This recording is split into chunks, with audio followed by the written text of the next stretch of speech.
I can help by being centered in myself, by remembering what my true source of joy is, doing my best to be there, and sharing that with everybody else.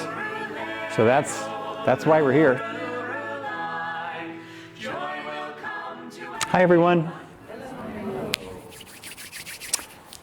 I remember a story where a little girl comes up at a recital, in front of, on the stage, and is all nervous and kind of frozen. And somebody calls from the audience, "Don't worry, Susie, we're your family, we love you." So that's kind of how it feels just coming up here, What is there to be nervous about? I'd like to say that picture up there, isn't that a great picture? I mean, when in doubt, just remember that pose of Yogananda's, just fearless. So let's talk about Satan, shall we? What? He, the devil, what is all this? I mean, we're in this place now where we're trying to let go of all these old forms that just seem, as Swami mentioned in the reading, so quaint, and just old and passive. And in fact, our job as we evolve is to sort of sort through all that, to get rid of all that dogma and find what is truth, just like a teenager's job is to dispense with everything their parents have always told them and find out the truth for themselves. Well, hopefully eventually find out the truth, but meanwhile try lots of different things and see what's real and what isn't. That's kind of where we're at right now in this cycle of evolution of the planet, which is a long story called the Yugas, which you can find out more about in some other classes. I won't get into it right now. But our job is to evolve as a whole planet gradually, more and more. And we're kind of in the early stages of that, kind of early teenage right now. So we're really just letting go of all kinds of old stuff. And appropriately, people are just leaving churches and leaving old forms of thought. But we're still in the process of trying to kind of formulate what's true now for me. And it's kind of a mess, We're also, but it's beautiful too. It's a really special time when you're in between.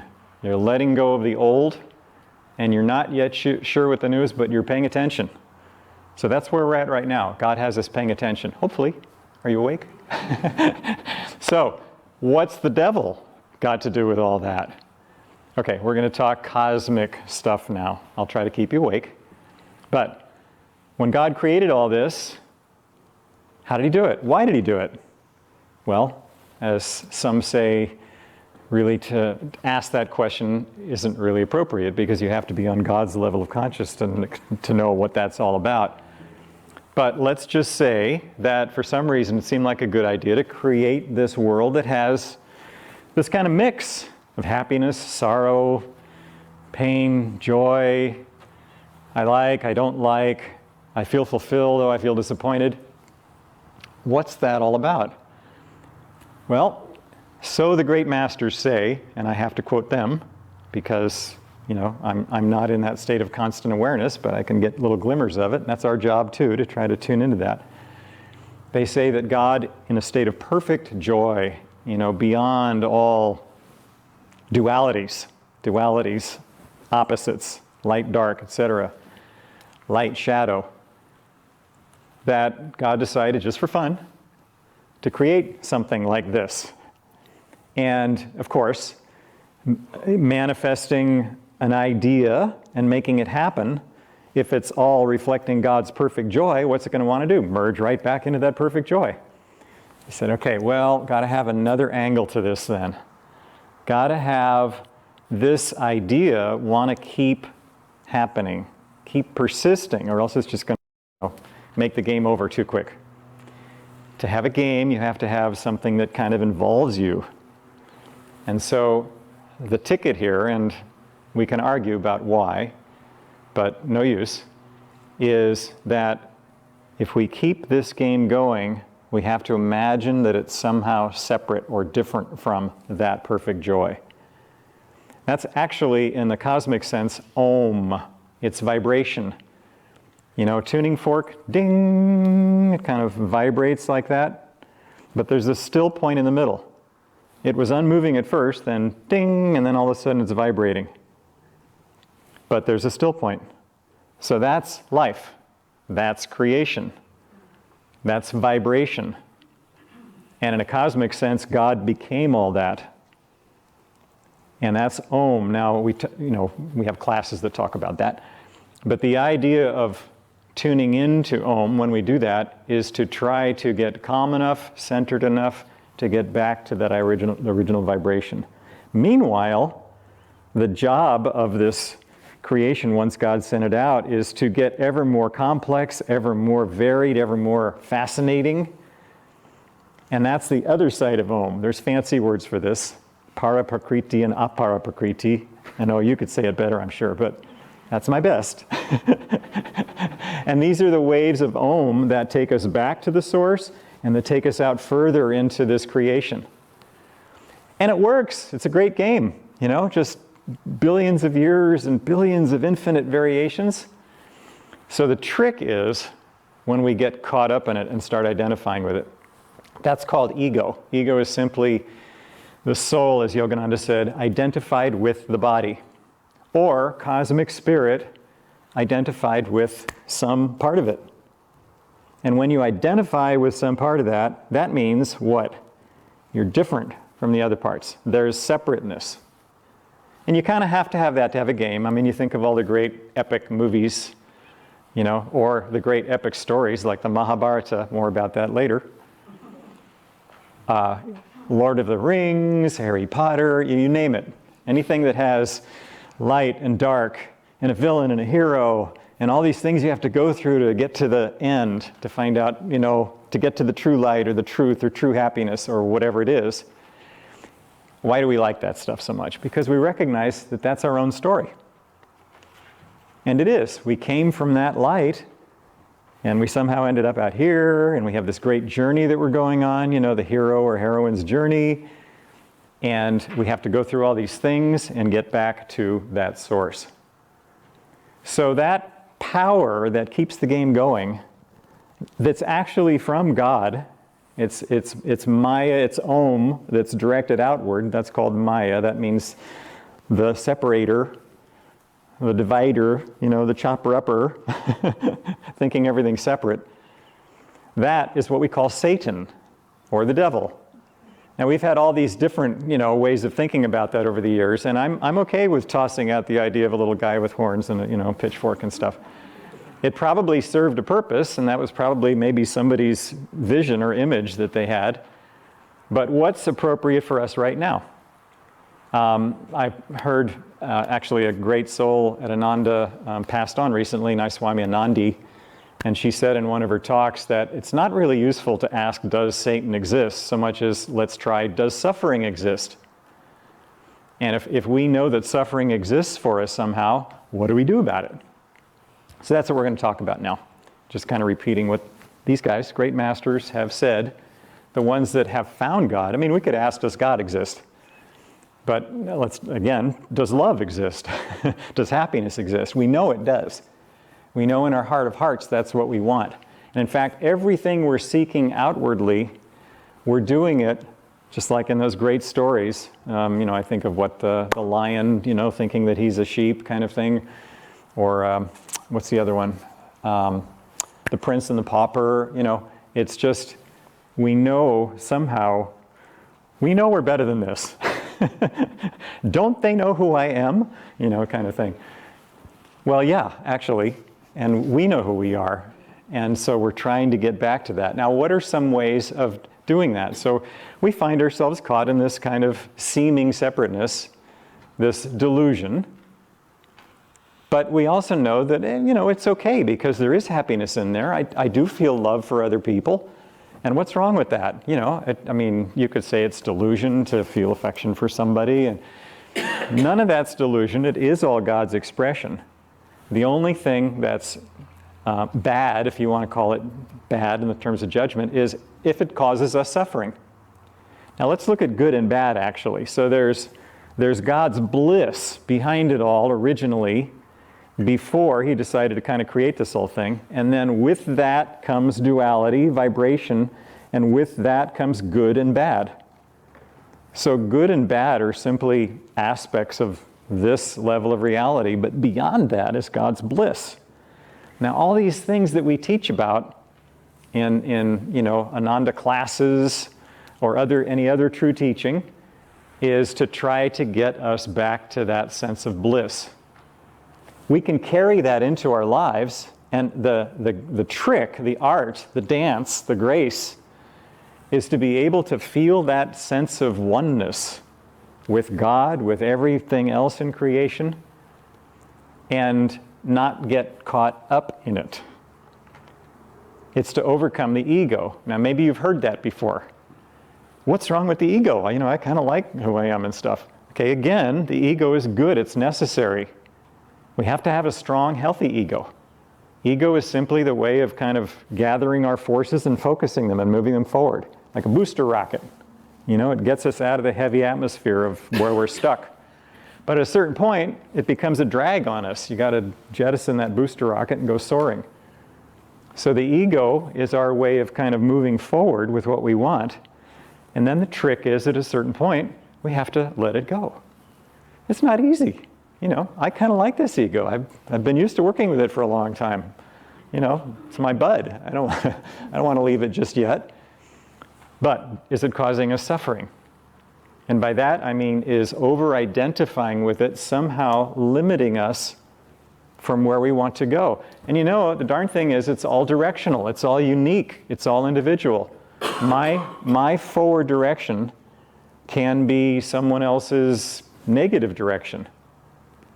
A saint doesn't need to do all kinds of things, learn all kinds of things. They just maybe need to just sit and meditate and be one with God and share that vibration with the planet.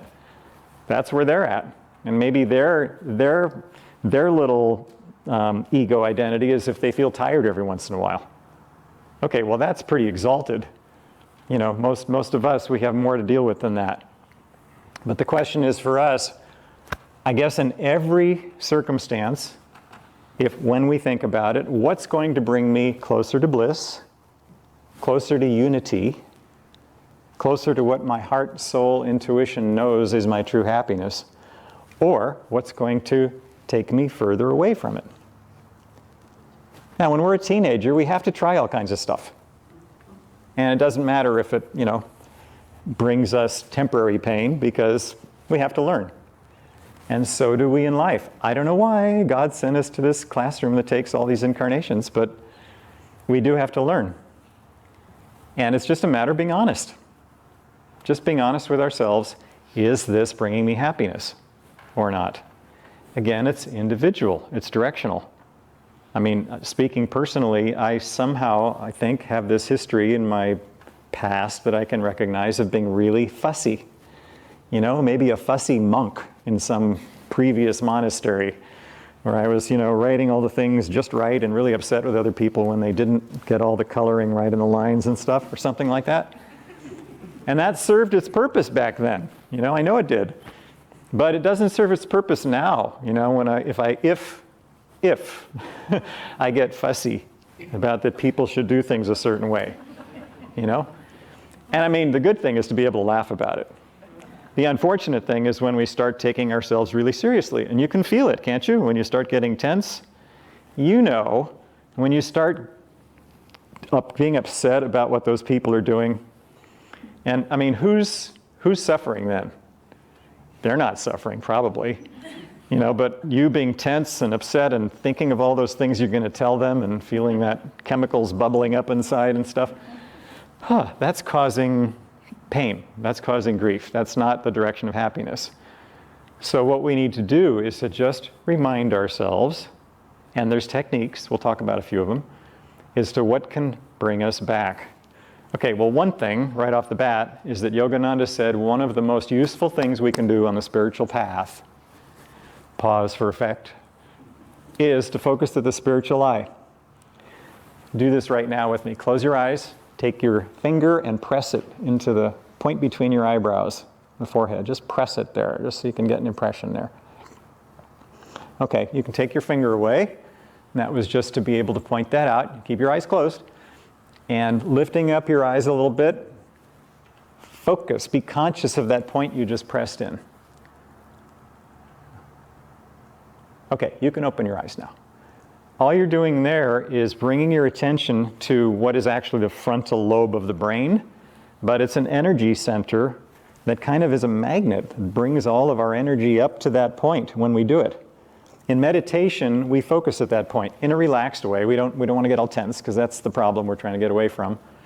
But if we can just, anytime we think of it, in a relaxed way, lift our attention up to that point, that draws everything up there. And it's sort of like game over when we remember stuff like that. I went to, an acupuncturist or something like that. And I said, I'm not sure if I believe all this, And they just sort of, touched a little trigger point, and it was like, boom. Oh, okay. So like, it's real, Or there was a little drawing, just a little smile. So, it was upside down and it was a frown.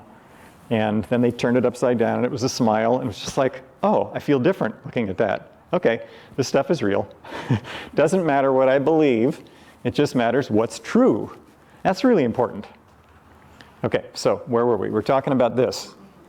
So anytime we feel caught up in something where we're feeling separate from somebody else, we're feeling upset, we're feeling just, sad, lonely, things aren't the way I want it, I'm confused, just bring the attention up there. Meditation is a great way of helping us remember our true selves. We teach that, of course, but it's just to any opportunity you have to just get quiet, centered, breathe, calm, and then bring the energy up by focusing there. That's just great. I was thinking about everything we did today so far. Desire my great enemy, that chant. The last line, control the little pranayam, become all-pervading pranayam. You won't have to fear anything anymore. Okay, what that means, pranayam, I'm talking about your stuff, Merle, but here I am. Actually, it's universal stuff, isn't it? You're just really good at it. Pranayam is life force control, energy control, consciousness control, really. And we do it through control of the breath initially, and that helps us get to the subtle stages behind that, our consciousness. But the little pranayam is when we identify with this body. Ego, not bad, it's just when we're in that state. Control the little pranayam. Learn how to control that reactive process inside. The bubbling chemicals and stuff. Just learn how to take a breath, step back from it, breathe. Remember that, wait a minute, I'm getting caught up in this thing. Actually, I am one with all this. I come from God. I am God. I'm God's loving child. When we can get in that state, we're changing from the little pranayam to all-pervading pranayam. The whole point in this, just like any loving parent, is God wants us to have the highest happiness we can possibly have. And in that sense, it means becoming one with God's bliss. Now, it seems a long way to go, but all the great masters say, nope, you can do it. They did it too, exactly the same way, step by step. And they say, here's what you do. So all the things we teach, energization exercises to get the energy moving in the body, to realize what energy is and to learn how to control it, not in a restrictive sense, but just to be able to direct it effectively. Just like a ninja warrior directing light where you want it. It's important because when if you want to direct love to people, direct healing to people, to be able to focus your energy is important instead of being kind of scattered in different directions. So energization exercise is great. Hong Saw, concentration technique, just like it implies, is just a way of getting quiet enough to learn how to focus our energy. We do it by focusing on the breath, the little pranayam, but in doing so, we learn how to control that. Then the Om technique, where we can, discipleship is a step before that, where if we feel attuned to what these masters are saying, and we want to get deeper into it, it's kind of like, okay, I really like mountaineering, like Nivritti talked about last Sunday, and I want to get to the top of that mountain, but I better apprentice myself to somebody who's really a master at that. I want to climb Everest, I better hang out with somebody who's been there, maybe more than once, so they can show me what to do. And I better pay attention to them, Try to let go of all my good ideas and see, well, what are they really telling me? So that's what we're doing with the guru. That's discipleship. We're just saying, okay, I get it. You have the happiness that I feel and I want, and I resonate with what you're saying, and I'd like to be open to what you have to teach me even more. So we're just kind of connecting ourselves like a student. We're like a child, but like a student also, being open and receptive. And then when we do that, Om technique is something that we tune into the sound of Om inside. Some are more attuned than others to inner sounds. Some are more attuned to inner light. Some are more attuned to feeling peace in their heart, love in their heart, whatever way God's expressing through us. But Om is one way of just trying to get back to that original vibration, trying to tune into it more. It's present all around us. It's present behind everything. And the more we can follow it back to its source, the more bliss we feel. I was listening to a recording of Swami Kriyananda talking about the Om technique, and he was describing, and at a certain point he stopped and he said, when you hear that, well, it'll just blow your mind. But he meant that in a literal sense. It'll just, get you beyond the limited mind to God's bliss. So I want that. That's worth keeping at. And then the other technique that was brought to us through these masters, Kriya Yoga, that's just a technique that allows us to, it's not really a technique, it's a lifestyle. It's a way of being. It's a way of being conscious and relating to all life. Where we're seeing God in it and approaching it in such a way that is a God-centered way of being. What's Haridas, my Swami Haridas, he had an acronym, SPIDOG, S-P-I-D-O-G, solve problems in direction of God. So when we can remember anything that's troubling us, to just solve it in the direction of God, lift the energy up, bring it to the spiritual eye, and it all comes down to love, doesn't it? God is love. God is bliss. So the more we can identify with that and remember that, and remember that everybody else, it gives us compassion when we're compassionate with ourselves. We can just breathe and kind of laugh at ourselves a little bit. We feel that for everybody else too. We realize, oh my goodness, these are all expressions of that same light of God. And they're going through the same kind of path that I'm going through. Lately I've kind of toyed with the idea that everybody else out there, everybody else that's different from me, is actually just different expressions of me. I don't mean that you have to be like this. I mean, you know what I mean. That God is expressed this way through me, but also is expressing that way through you and you and you and you. And when I can identify with that, with as much interest and joy as I can in this, when Murali was reading that affirmation about generosity, I'm more happy in your gain than I am in my own. Well, that was a tough one for me. I don't know about you, but in theory, I'm all for it. Because I want to get past that identification with this limited ego, and just feel myself in the flowing brooks, in the pains and sorrows even of everybody around me. And how can I help? I can't help if somebody's thrashing away in the water by jumping in and, possibly drowning myself. I can help by being centered in myself, by remembering what my true source of joy is, doing my best to be there, and sharing that with everybody else. So that's why we're here. Thanks for being here. I'm preaching to the choir. I want to see if there's anything else that I have to say. No, that's it. Okay. Joy will come to anyone whose heart has learned to fly.